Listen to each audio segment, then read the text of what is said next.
पहले तो मैं मुफ्ती साहब को एक अच्छी खबर देना चाहूँगा कि मेरी नॉलेज साइंस के बारे में बड़ी मामूली है, तो आप फिक्र ना करें उसकी, लेकिन कुछ कॉमन सेंस है मुझ में।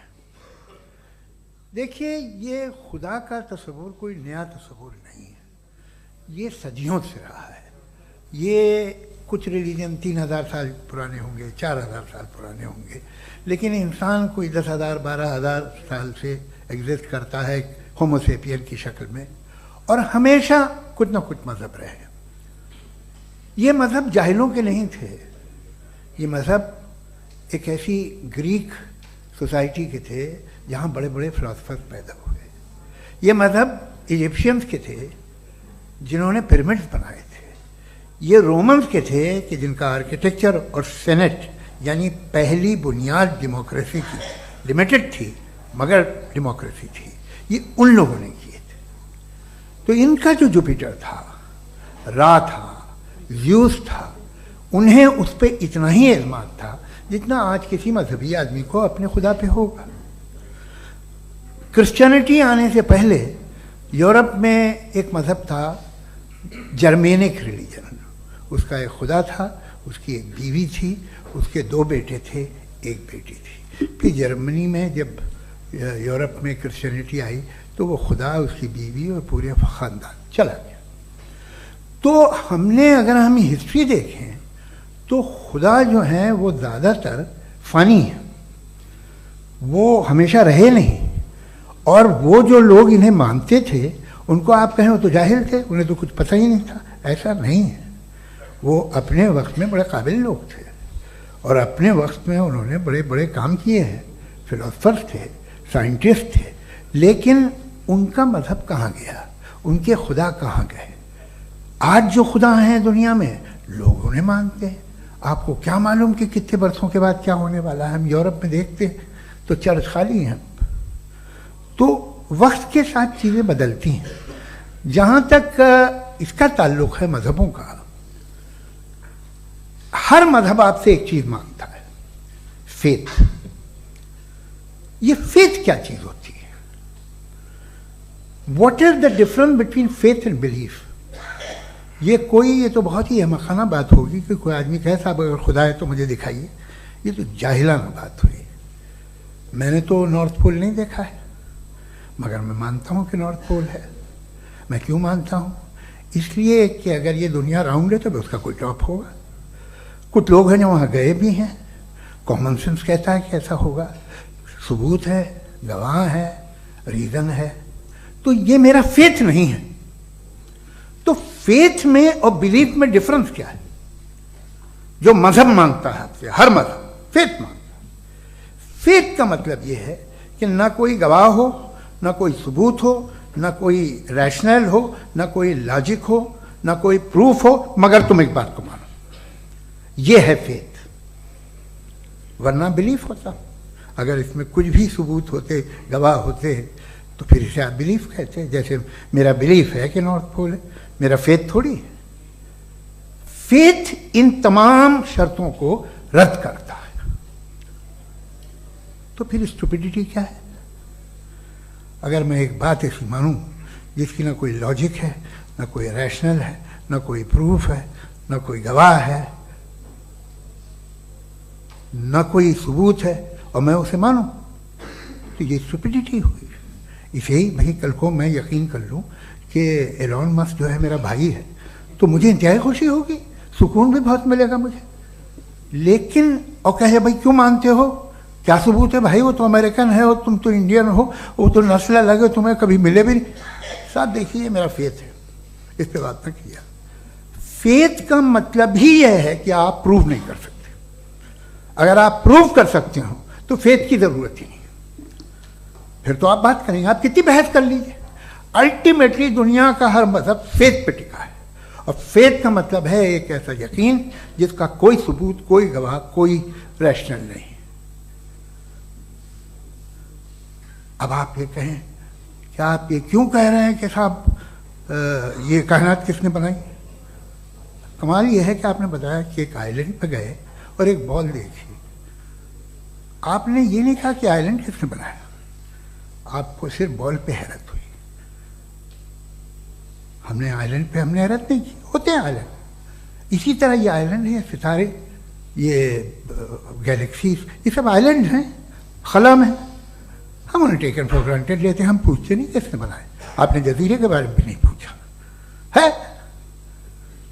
मेरी पैदाइश कैसे हुई? क्या मैं प्लान्ड पैदा हुआ था? I was plan to be born, या एक लकी स्पर्म था जो किसी एग से चिपक गया? मेरी पैदाइश रैंडम।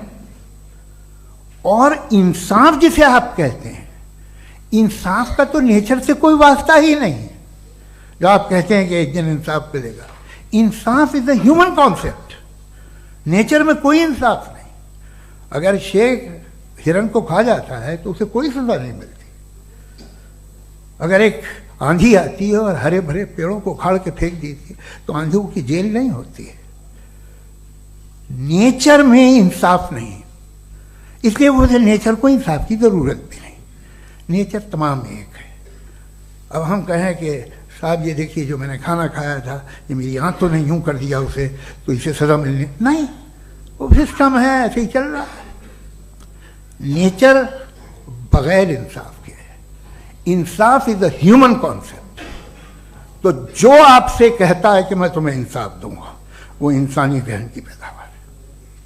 ये नेचुरल है ही नहीं, ये आसमानी है ही नहीं। नेचर का तसव्वुर, इंसाफ का तसव्वुर। भाई आप साथ मिलते हैं, अब आप लेफ्ट हैंड ड्राइव करते हैं, ये क्या है? तमाम सच, तमाम नेकी, तमाम शराफत लेफ्ट हैंड ड्राइव है। वरना क्या होगा, या तो आप क्रॉस कर देंगे, आपका एक्सीडेंट हो जाएगा, या आप किसी को मार देंगे, या ट्रैफिक जैम हो जाएगा। झूठ, बेईमानी, रिश्वतखोरी, ये तमाम जो है driving on the wrong side है। इसके ऊपर कुछ नहीं। ये तो हमने बनाया, जैसे हमने लेफ्ट हैंड ड्राइव बनाई है। ये कॉन्सेप्ट ऑफ इंसाफ जो है ये हमारा है, इसका नेचर से कोई वास्ता नहीं। शेर खा जाता है हिरन को, उसे जेल होती है क्या? कुछ भी नहीं है ही नहीं। तो ये जो दुनिया के रिलीजन प्रॉमिस करते हैं आपसे इंसाफ, इसी से मालूम होता है कि ये मैन मेड है। ये तसव्वुर कहीं और का है ही नहीं। जो नेचर है, कुछ लोग कहते हैं नेचर ही खुदा है, तो नेचर में तो इंसाफ नहीं कहीं। और आप वादा कर रहे हैं कि तुम्हें मरने के बाद इंसाफ मिलेगा। मुझे अगर मिलेगा तो मैं बहुत खुश हूँगा, लेकिन मैं यकीन नहीं कर पाता हूँ, इसलिए कि मैं फेथ नहीं पैदा कर सकता। The very fact that religions demand faith, इसका मतलब है कि उनके पास जस्टिफिकेशन नहीं है। अच्छा था, फिर रिलीजन अगर मॉडरेशन में है, कोई सा भी नहीं, वो आप में कुछ खूबियाँ भी पैदा करता होगा, देखिए उससे ये फ़ायदा है, वो फ़ायदा है। अल्कोहल जो है वो ज़्यादातर दवाओं में यूज़ होती है, और एक सर्वे किया गया था अमेरिका में कि लॉन्जिटिविटी किन लोगों की है। तो एक तरफ वो लोग थे जो शराब पीते ही नहीं थे, और एक तरफ वो थे जो एक बोतल शराब रोज पीते थे। सबसे ज़्यादा लंबी उम्र उनकी है जो 2 पैग नाप के शराब पीते हैं और खाना खाते हैं। मगर हम शराब को बुरा समझते हैं, मैं भी बुरा समझता हूँ। क्यों? ऐसा होता नहीं। कुछ चीज़ों में आदत होती है कि वो बढ़ती है। आज तक में एक आदमी दूध पीता है, आप 10 साल बाद भी मिलेंगे तो एक ही गिलास पीता होगा। ऐसा नहीं होता, सुबह से दूध पीता रहता है। मिल्कोहलिक मैंने नहीं देखे, अल्कोहलिक होते हैं। ये टेंडेंसी है मजहब की कि वो बढ़ता है, जैसे कैंसर बढ़ता है, जैसे शराब बढ़ती है।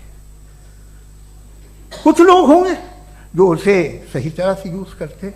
मुझे यकीन है कि हमारे मुफ्ती साहब भी उनमें से एक, इनसे बहुत खुशी हुई मुझे इनसे मिलकर। लेकिन कितने लोग हैं कि आज आप देखते हैं दुनिया में जो तबाहियाँ हैं, इनमें कितना हाथ है उन लोगों का जो बिलीवर कहते था मजहब ये नहीं कहता, ना कहता होगा, मगर जब ये मजहब पीते हैं तो ऐसे बिहेव करते हैं। थोड़ा सा अगर हो तो शायद बहुत अच्छी बात, लेकिन शराब थोड़ी सी नहीं रहती, उसमें टेंडेंसी है पहले। थोड़ा सा अगर 2-3 कैंसर के सेल हो ना बॉडी में तो आदमी इससे में रहेगा, लेकिन वो 2-3 सेल नहीं रहते, वो मल्टीप्लाई होते हैं। जावेद साहब टाइम पूरा हो गया। टाइम हो गया, तो बस बात खत्म हो गई। अच्छा, मुझे कुछ और कहने को था भी नहीं। जी, मैं पहले जवाबी दौर के लिए इनवाइट कर रहा हूं मुफ्ती साहब को। Your rebuttal round 1, you have 7 minutes।